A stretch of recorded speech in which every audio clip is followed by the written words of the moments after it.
Welcome to ET Catalyse Virtual Series. In the midst of COVID-19, ET Catalyse doesn't stop. We love to talk to marketeers, the change engines of marketing, who during entire period of coronavirus are doing their bit to reach out to their consumers and communicate safety, security, as well as the promise of delivery. Doing such an act is one person, Meera Iyer, the Chief Marketing Officer of MedLife with us. Welcome, Meera, to the ET Catalyse Virtual Series. Thank you. My pleasure to be here. Although working from home, your industry, which is the e-health series, where your responsibility is to supply medicines, which is so needed in this need of the hour. How is it that you as a company are operating during these tough times? Actually, we as a company, our vision is to basically improve health outcomes of Indians. And I don't think any other vision or mission statement at the moment is more relevant and more pertinent to people. So we are doing our level best to basically ensure that we are operating, we are supplying, and we are delivering medicines and other lab diagnostics at home, because we realize that every delivery that we do or every lab test that we take is actually ensuring that one trip outside to the customer is prevented, and therefore they are safer and social distancing remains intact. We have had a ton of challenges, but at the moment, organically, even without us going, because of this lockdown, our orders have doubled, more than doubled in fact, right? So it has gone 2x. But at the same time, the operations and the capacity over here has not doubled overnight. And in fact, we've been plagued with issues both on the first mile and the last mile, because of which we haven't quite been able to operate at even our original capacity that we were before the lockdown. So as an industry, we have seen a massive surge in terms of demand. But as an industry, we've also been plagued by a ton of challenges on the ground in terms of being able to operate freely and be able to service this demand. Right, but then there comes the challenge of delivering on the promise, right? If you take an order, yes. How does one mitigate, especially how was the first week of mitigating these challenges? That's right. So first week of the lockdown, starting from the Janata Curfew Day on 21st March, was possibly the worst period, because people panicked. People came to us in droves, and as a platform, we don't have the capacity to actually cap orders that we take on a day. It is pretty much open because you don't plan for this kind of a crazy surge, right? So the product wasn't ready. The app therefore allowed people to place orders left, right, center, whereas there was absolutely zero preparedness on the ground, and in fact more hindrances because of the lockdown situation. And therefore first week our customer experience was terrible. But it is these very times when the marketeer's job becomes very, very important. Correct. Which is to communicate that although orders have been taken, you need to also ensure that they will be delivered.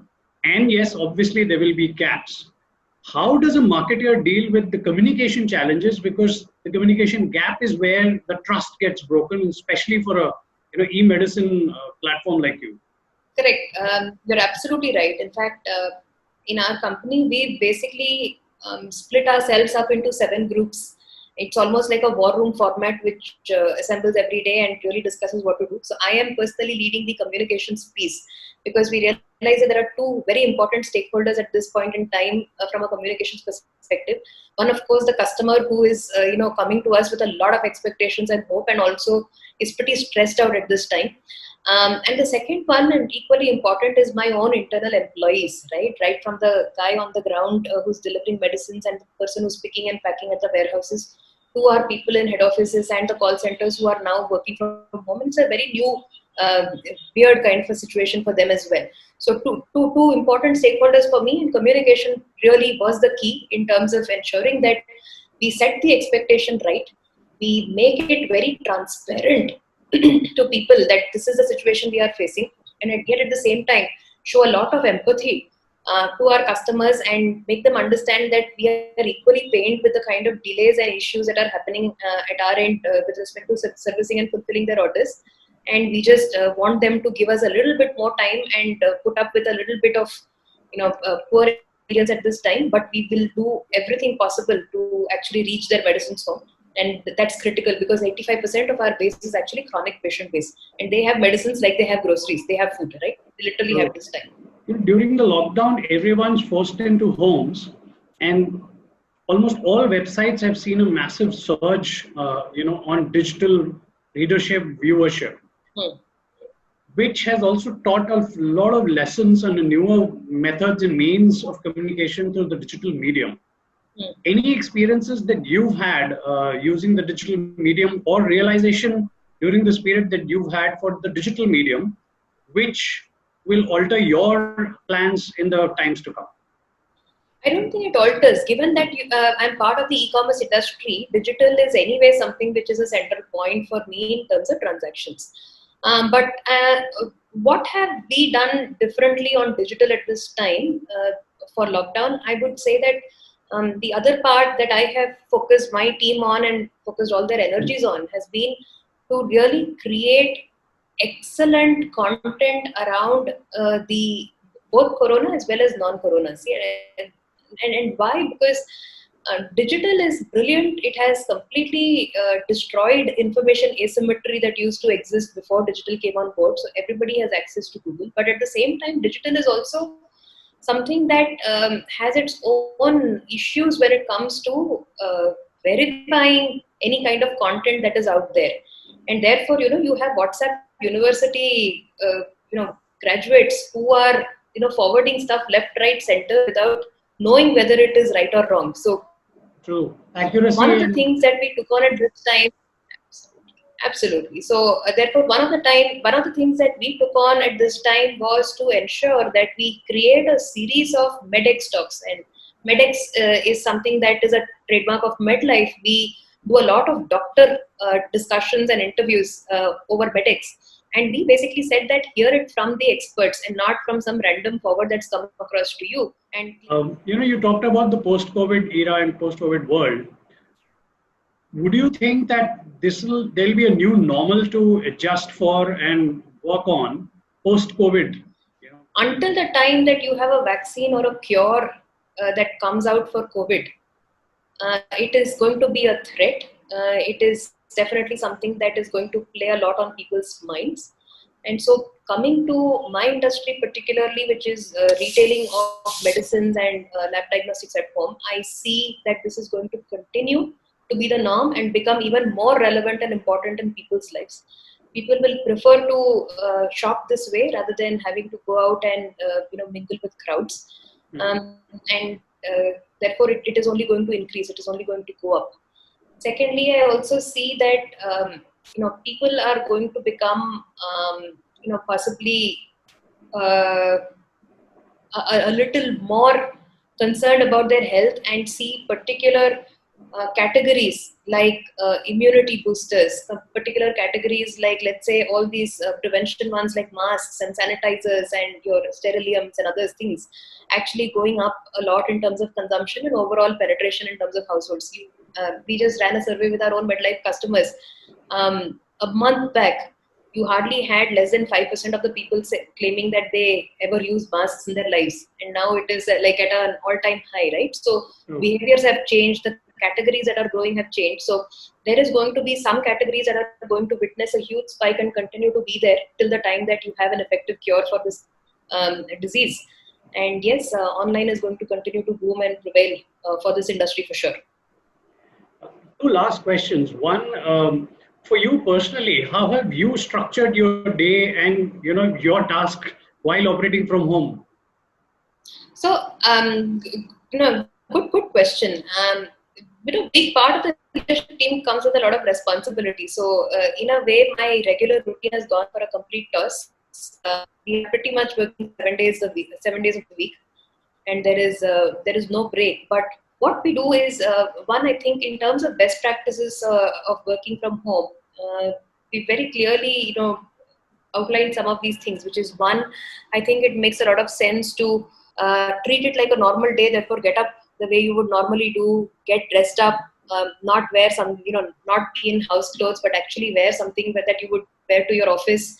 And then, have a secluded spot for you, which is your spot.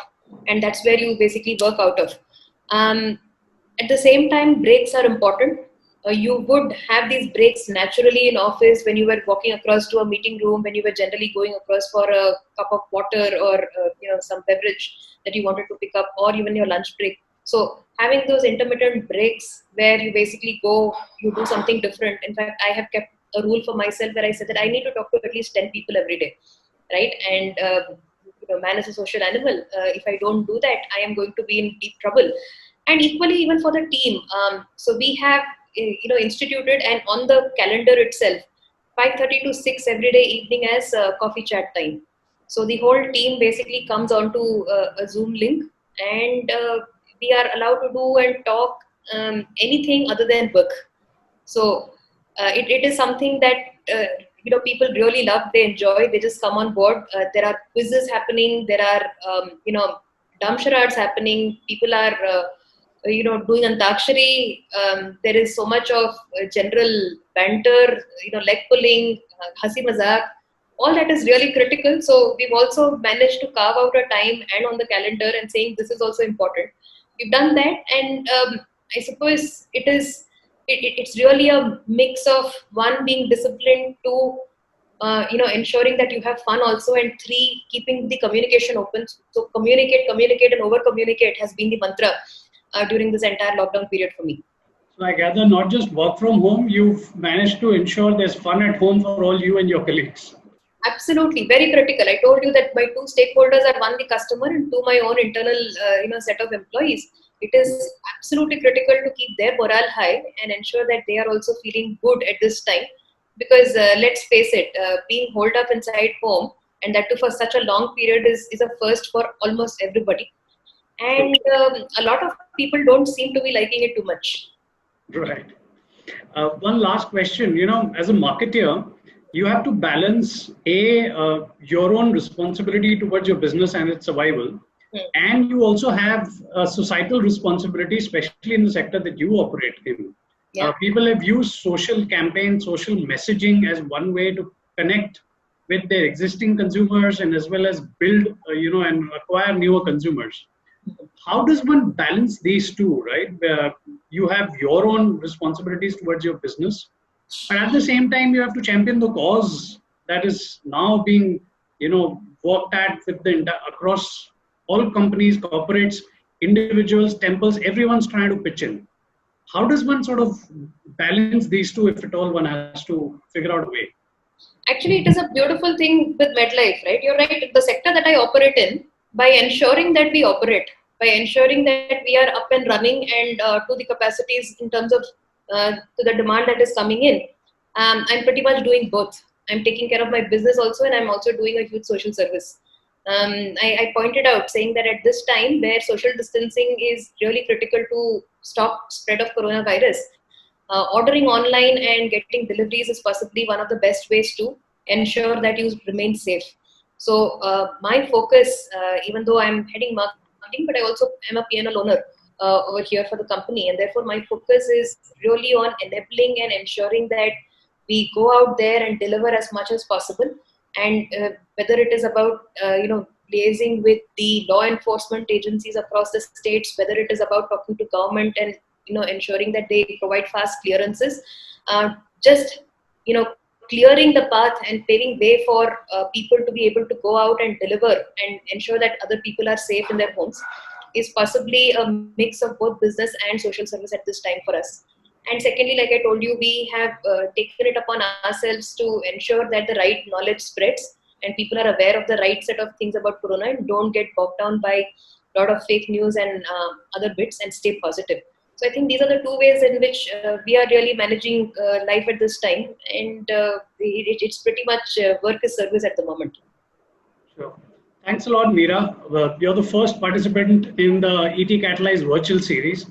We've learned a lot from you, and I'm sure our viewers would have also picked up interesting learnings from your experiences.